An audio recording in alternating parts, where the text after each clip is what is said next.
Hello friends, welcome to English by heart. And कल हमने कहानी अपनी रिज्यूम करी थी कि जो छोटा सा बच्चा था, ट्रिवियल सा लड़का था, वह वुड्स में से गुजर रहा था। राइट, वुड्स आपको मैंने बताया था कि वुड लकड़ी होती है, दो इसका प्लूरल नहीं होता, लेकिन जब इसके साथ एस लग के जब ये प्लूरल नाउन बनता है तब वहाँ पर इसका मीनिंग जंगल के लिए होता है। सो वह वुड से गुजर रहा था and he was talking to the idol. ये मैंने आपसे कल क्वेश्चन पूछा था कि वह अब बात कर रहा है उससे, तो वो मोनोलॉग कहलाएगा या सॉलीलॉक्वी। राइट, सी सॉली का मतलब होता है अलोन एंड लॉक्वी का मतलब होता है बोलना, राइट, जिससे बात करना। तब जब आप अकेले में जब आप अपने आप से कुछ बोल रहे होते हो, दैट इज कॉल्ड सॉलीलॉक्वी, खुद से एकांत में। राइट, बट यहाँ पर अभी उसके सामने एक मूर्ति थी, so it was a monologue जिसको वह ब्रीफ कर रहा है, जिसको वो बता रहा है अपने पास्ट के बारे में। Right, so the answer should be monologue. Log is बताना, लॉक्वे इज बोलना।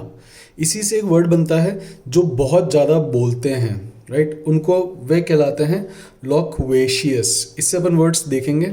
राइट, लॉक्वी से बहुत सारे वर्ड्स बनते हैं, उसमें से एक होता है लॉक्वेशियस, जो बहुत ज़्यादा बोलता है, बातूनी, गैरलस, उसको हम कहते हैं लॉक्वेशियस। राइट, ये मैंने अपनी क्लास में कई स्टूडेंट्स को नाम भी दिया था जो चैटर बॉक्स थे, जो बहुत ज़्यादा बोलते थे। I used to call them loquacious. Right, तो कईयों के लिए वर्ड नॉस्टैल्जिक होगा। राइट, ओके, अब जो कहानी चल रही थी उससे अपन ने कुछ रूल्स भी पढ़े थे, अपन कहानी को रिआइटरेट कर लेते हैं और रूल्स की भी हम ब्राउन स्टडी कर लेते हैं। तो उस मोनोलॉग के अंदर वो उस आइडल को बताता है कि मैं एक बहुत ही अफ्लुएंट फैमिली से बिलोंग करता था, हमारा जो परिवार था वो बहुत ही अफ्लुएंट था। अफ्लुएंट होता है प्रॉस्परस, जैसा कि आप जानते हैं, समृद्ध। राइट, एंड वो एक सेंटेंस कहता है, the property of my father was more than my Keynes. The property of my father was more than my Keynes.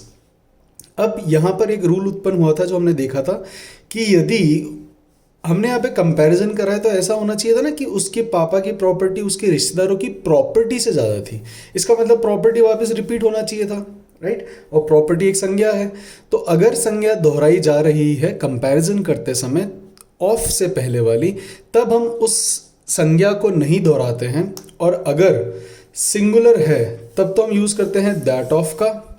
अगर प्लूरल है, जैसे मैंने सेंटेंस दिया था, the people of India are more diligent than China. अब यहाँ पे people है, प्लूरल है, तो हम क्या लगा देंगे, दोज ऑफ। तो सिंगुलर है तो दैट ऑफ होता है, प्लूरल है तो दोज ऑफ आता है। राइट, और उसने कहा कि जो मेरे किन्स थे वह हमसे एनवियस थे। Right, and me and my parents were living happily.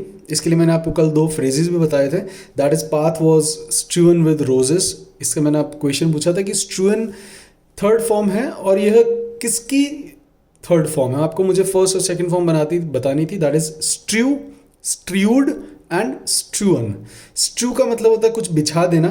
सो जो बॉयज़ लोग जो अपनी अमोर्स को कई बार कहा करते हैं कि तुम्हारे कदमों में मैं फूल बिछा दूंगा या चांद सितारे बिछा दूंगा, तो you can say that I will strew flowers in your what you call way.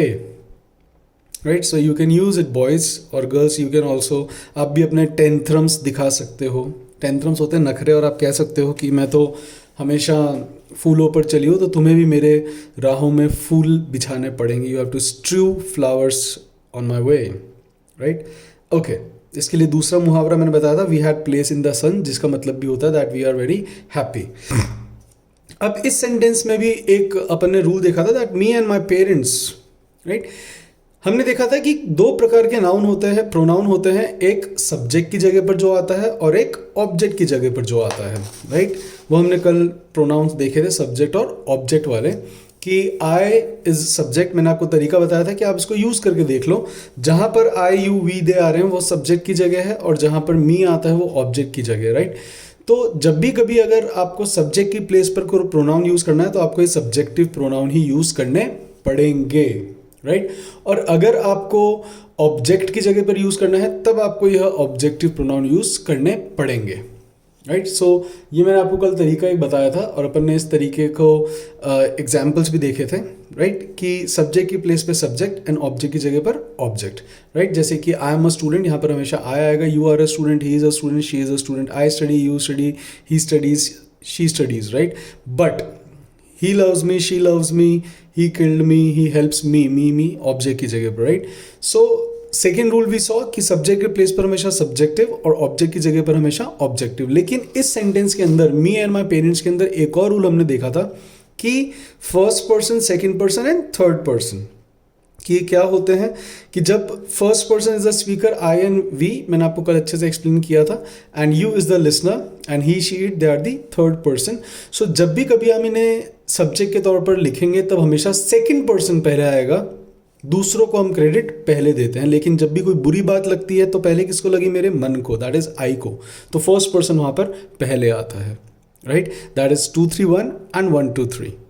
I hope we have done enough reiteration and Brown study, so we should start now. अब जो ये कहानी है, ये कहानी हम आगे बढ़ाते हैं। इसके अंदर जो हमारा प्रोटैगनिस्ट है इंसान, वह वुड्स में से गुजर रहा था। आज मैंने थोड़े से वर्ड्स बड़े लिखे हैं क्योंकि कल मेरे को लगा था शायद थोड़ा सा ब्लर हो गया। Kindly do comment if the videos are not clear, right? Okay. तो वह वुड्स में से गुजर रहा था, और आपको जैसे कि पता है जब आप राजस्थान से या यूपी से, जब आप यूपी में आप देखते हैं तो वहाँ पे रेवाइंस बहुत हैं। रेवाइंस आपको बता देता हूँ जिनको नहीं पता हो, जो बीहड़ होते हैं, जो नदी के कटाव से जो रास्ते बन जाते हैं, राइट? और फिर वो बाद में नदी अपना रास्ता चेंज कर लेती, तो वो ऐसे ही पड़े रह जाते हैं, उनको हम कहते हैं बीहड़। इंग्लिश में हम कहते हैं रेवाइंस, राइट? जैसे आपने देखे हो चंबल के एरिया में, राइट? इधर यहाँ पर बीहड़ बहुत होते हैं, राइट? ओके। आपको आज क्वेश्चन है कि जो कोस्ट से दूर ज़मीन होती है, ऐसे कोस्ट हो गया, बीच हम कह देते हैं जो कोस्ट पर ज़मीन है, कोस्ट आपको पता ही है, तट। जो तट से दूर ज़मीन है, जैसे Chennai is not, Chennai is so though it is a coastal area. अगर आप बात करते हो हैदराबाद, राइट? हैदराबाद जो है कोस्ट पर नहीं है, तो हैदराबाद इज़ व्हाट? इस ज़मीन को हम क्या कहते हैं? ये एसएससी ने पूछा भी है। दूसरा क्वेश्चन, आज रेवाइंस बात आई तो दिमाग में क्वेश्चन सारे ज्योग्राफी से रिलेटेड आए हैं। दूसरा क्वेश्चन है कि जो काले घने बादल होते हैं जो कि रेन करते हैं, ऐसे काले घने बादल जो कि बारिश के लिए जिम्मेदार होते हैं, हम उन काले घने बादलों को क्या कहते हैं? ये एसएससी ने सीजीएल के अंदर 2014 और 15 के अंदर क्वेश्चन पूछा हुआ भी है, राइट?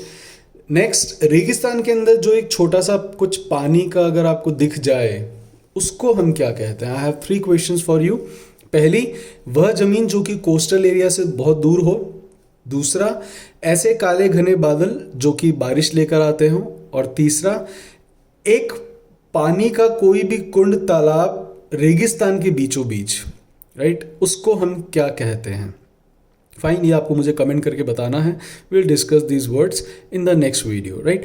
अब जो हमारा प्रोटैगनिस्ट है वह मोनोलॉग कर रहा था। मोनोलॉग करते करते वह उनको बताता है कि कैसे, वो कहता है कि मेरे चाचा और मेरे मामा ने, दोनों ने एक दूसरे से कोएलिशन कर लिया, एक दूसरे से गठबंधन कर लिया। आपको मुझे इसका सिनोनिम भी बताना है। So you have 4 questions, you have to tell me the synonym of coalition, right? जैसे गठबंधन की सरकार होती है, राइट?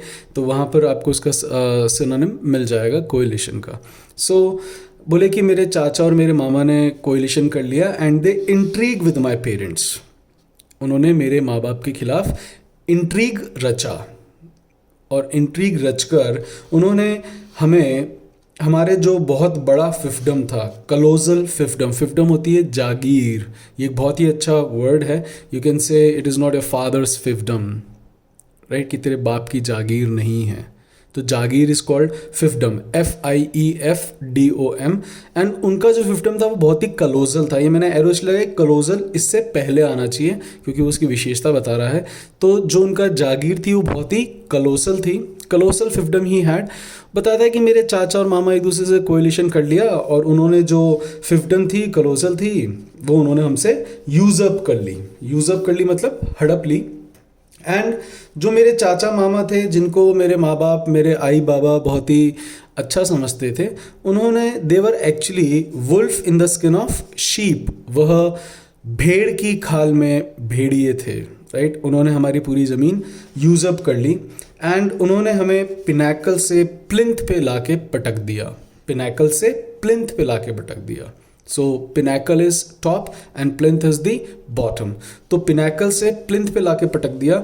इवन जो पॉपर थे, pauper was richer than us और वी, जब सेंटेंस बोलता है दैट जो पॉपर भी है वह भी हमसे अमीर था। पॉपर कौन होता है?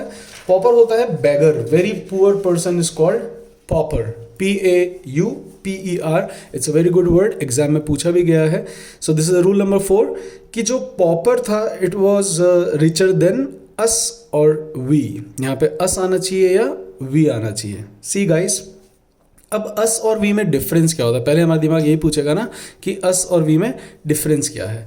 अस आपको पता है, अब आप सेंटेंस बना के देख लो। वी आर इंडियंस और us are Indians. We are Indians तो we is subjective and us is objective. Rule कहता है कि जब भी कभी आप कंपैरिजन करते हो, जब भी आप तुलना कर रहे हो, कंपैरेटिव डिग्री है, richer is a comparative degree, right? उससे ज़्यादा, ये एक गुण बता रहा है। और हमसे ज़्यादा एक भिखारी भी अमीर हो गया। दैट हमारे चाचा मामा ने कोलिशन करके ऐसा इंट्रीग रचा और उन्होंने हमें पिनैकल से प्लिंथ पे ला दिया, और उसके बाद जो एक पॉपर था वह भी हमसे ज़्यादा अमीर था। अब हमसे, राइट? सो यहाँ पर जो कंपैरिजन है, सी, कंपैरिजन हमेशा सब्जेक्टिव का सब्जेक्टिव। हमारा समाज कहता है ना कि ये आपको घर से भी सिखाया गया है कि जब भी आप बराबरी करो तो हमेशा, जब भी आप तुलना करो, कहते हैं ना कि तेरे बराबर का थोड़ी ना, इससे क्या बराबरी करता रहता है दिन भर। आपके पेरेंट्स भी कहते हैं। तो बराबरी हमेशा, जो तुलना करनी है हमेशा बराबर वालों से करो। तो अगर आपको तुलना करनी है तो रूल कहता है कि तुलना हमेशा सब्जेक्टिव की सब्जेक्टिव और ऑब्जेक्टिव की ऑब्जेक्टिव से होनी चाहिए। जो भी सब्जेक्ट की प्लेस पर जो प्रोनाउन आया है वही बाद में आना चाहिए। Clear? My bike is faster than you, या योर्स नहीं होगा। My bike is faster than your bike, वहां पे योर्स भी नहीं लेंगे। फाइन, दो के बार कह देते हैं कि हाँ ठीक है, yours is also acceptable, but no, good grammar से नो, राइट? ओके, एक एग्जाम्पल दिया है मैंने, he loves you more than I और मी। अब आपको पहले वाले में तो पता पड़ ही गया होगा कि यहाँ पर पॉपर जो है सब्जेक्ट है, और यहाँ पर भी क्या आना चाहिए तुलना के, यहाँ पर सब्जेक्टिव या objective. It has to be subjective, that we. तो अगर आप कभी सेंटेंस कहते हो किसी को, you are taller than me, नहीं, you are taller than I. Though ये हमारे कानों को बहुत खराब लग रहा है, it sounds too bad, but yes, it is you are taller than I, not me, right? लेकिन अगर आप नेक्स्ट वाला जो हम सेंटेंस देखते हैं, he loves you more than I और me. He loves you more than, आप बताइए क्या? आपको लगा होगा ही है तो इसलिए आई है, राइट? बट ही और आई का कंपैरिजन नहीं है। यहाँ पे कंपैरिजन किसका है? फॉर एग्जाम्पल, आप अपने छोटे भाई को कह रहे हो कि पापा तुझे प्यार करते हैं ज़्यादा मुझसे, मतलब कि मुझे कम और तुझे ज़्यादा। तो आपने यहाँ पे कंपैरिजन अपने भाई के साथ किया, ना कि पापा के साथ। तो आपका कंपैरिजन है यू के साथ, और यू यहाँ पर क्या है? ऑब्जेक्टिव। तो यहाँ पर क्या आ जाएगा? मी, नॉट आई। लेकिन अब आप में से कई बच्चे कह रहे होंगे, सर अगर ये सेंटेंस कहना चाह रहा हो कि पापा जितना तुझे प्यार करता हूँ उससे ज़्यादा मैं करता हूँ, आई, मैं यहाँ पर ज़्यादा करता हूँ, राइट? अगर आपको आई यहाँ पर यूज़ करना है और ही से कंपैरिजन करना है, तो आपको यहाँ पर आई के बाद में एक वर्ब लगानी पड़ेगी, जिससे कि आपको पता पड़ सके कि इसको आपने सब्जेक्ट बनाया है।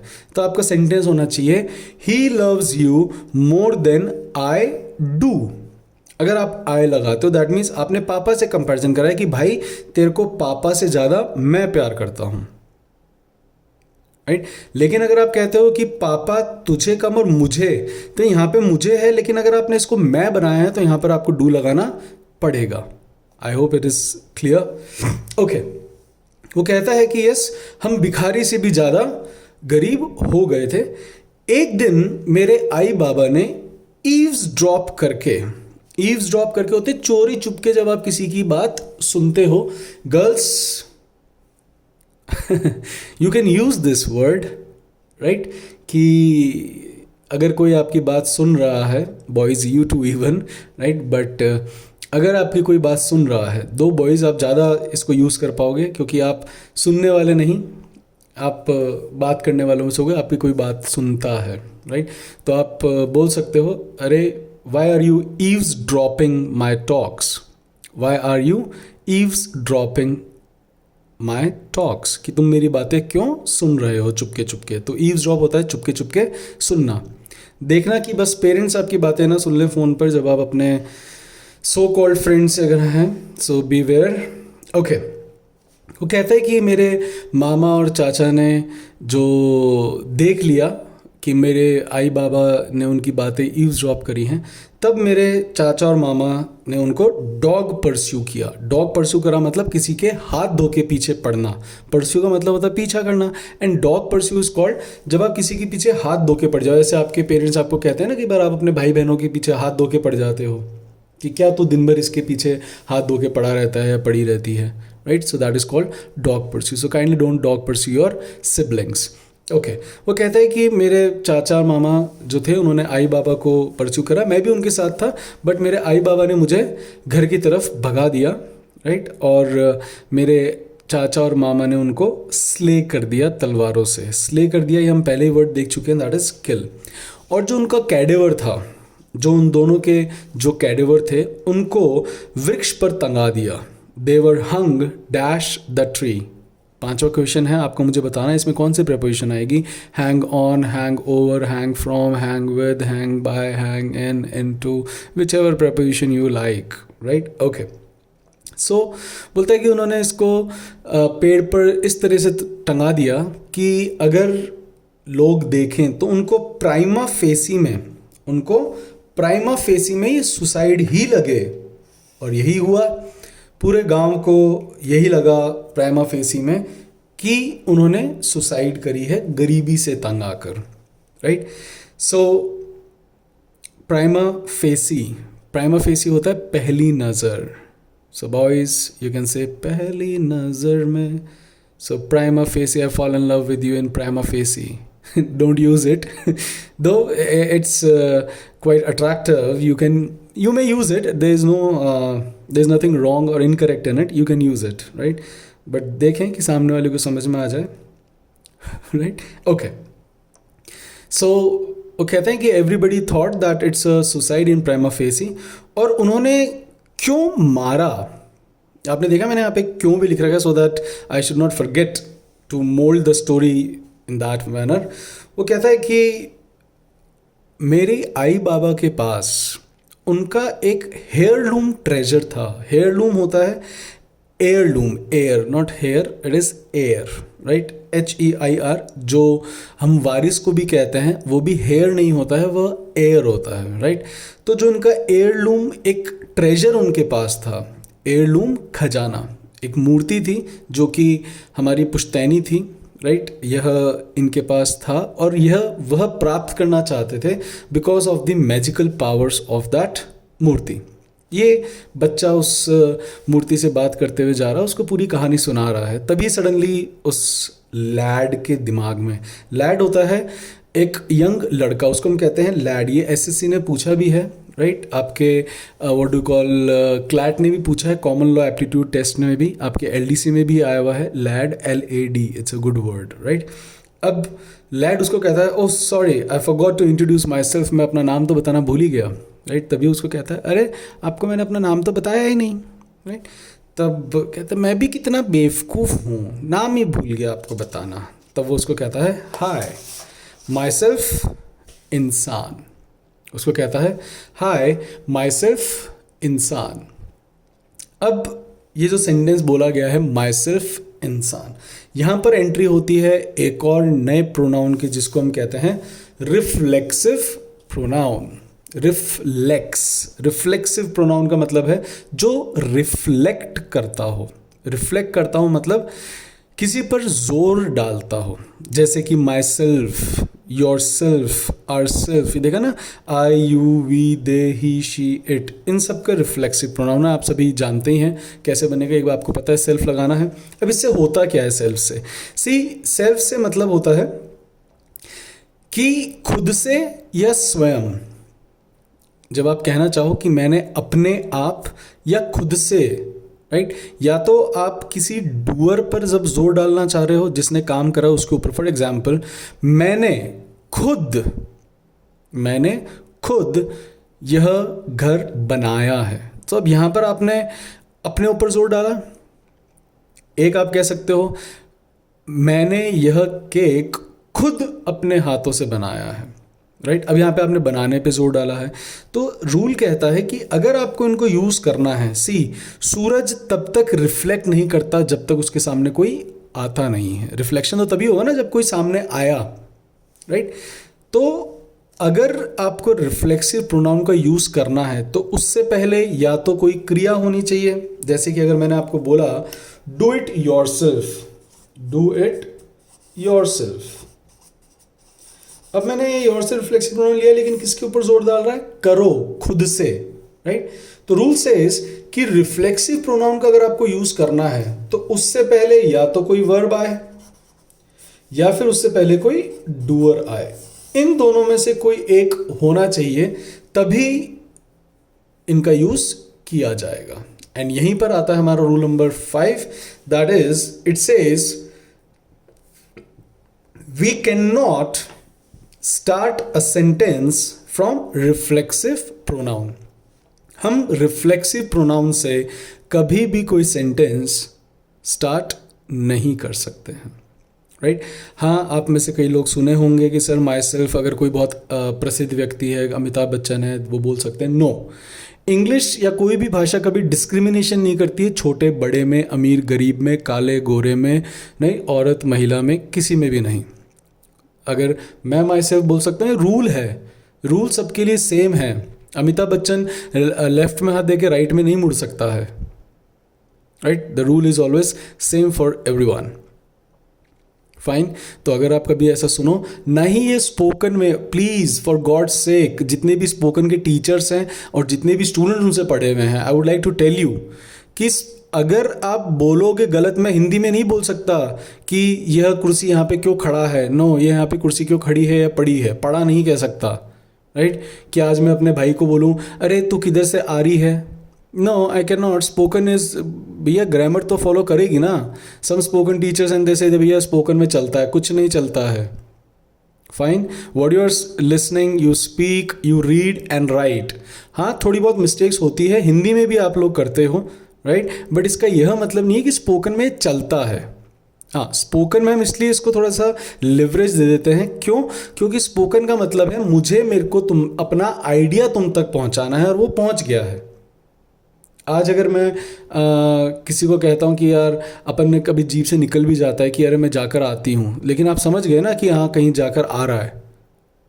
For fun we can tease him, right, आती हूँ, बट यहाँ पर मैसेज फॉलो हो गया, so that's why. But it is a blunder, इसको कृपया करके यूज़ ना करें। अब हम इसको यूज़ क्यों करते हैं, इसके पीछे की भी कहानी वेरी सिंपल है। क्योंकि जैसे उस बच्चे ने कहा था कि अरे I forgot to introduce my self.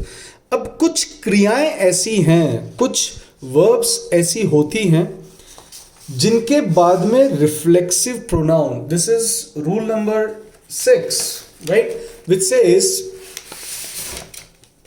जो कहता है कि कुछ ऐसी क्रियाएं हैं, कुछ ऐसी क्रियाएं हैं जिनके बाद में रिफ्लेक्सिव प्रोनाउन का आना जरूरी है। मतलब वह हमेशा जोर डालती ही डालती हैं। जैसे कि रूल नंबर 6 है यह, मैं आपको क्रियाएं बताता हूँ कौन कौन सी ऐसी क्रियाएं हैं जो कि डालती हैं। They are rule number 6। Rule number 6 says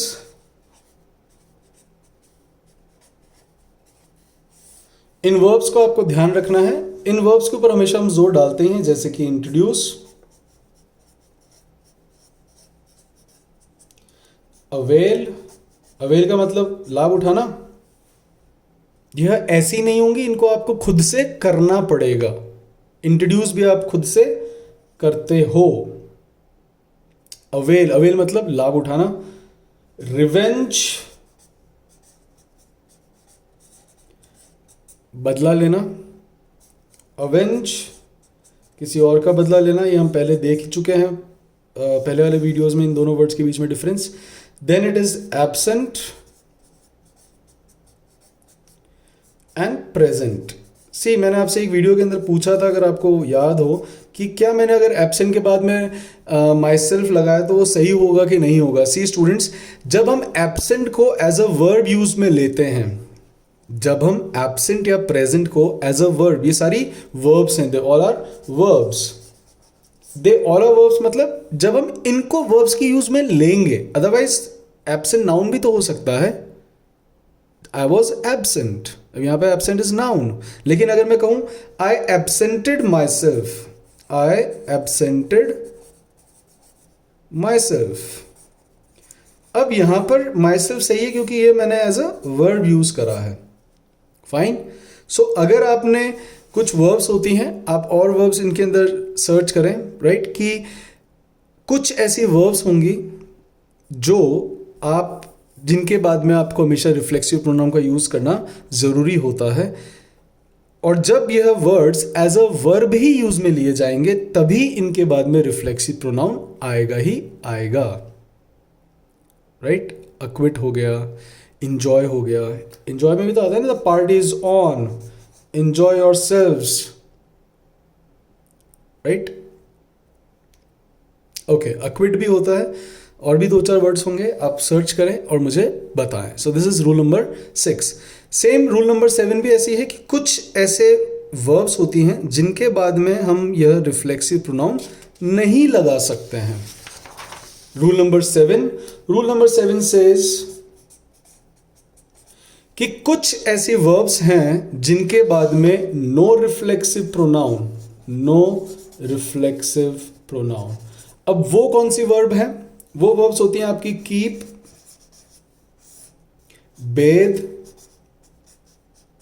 bed, not bath. Bath क्या है?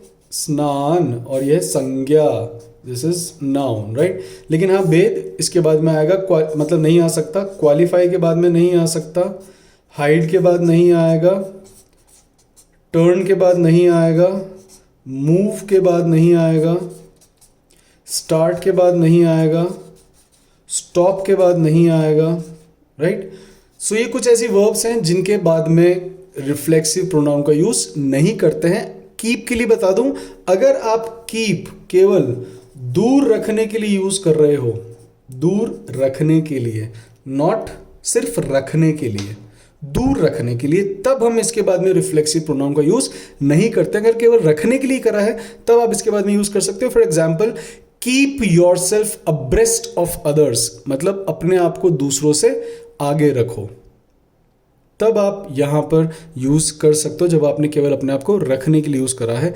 लेकिन अगर दूर रखने के लिए, for example, you should keep your self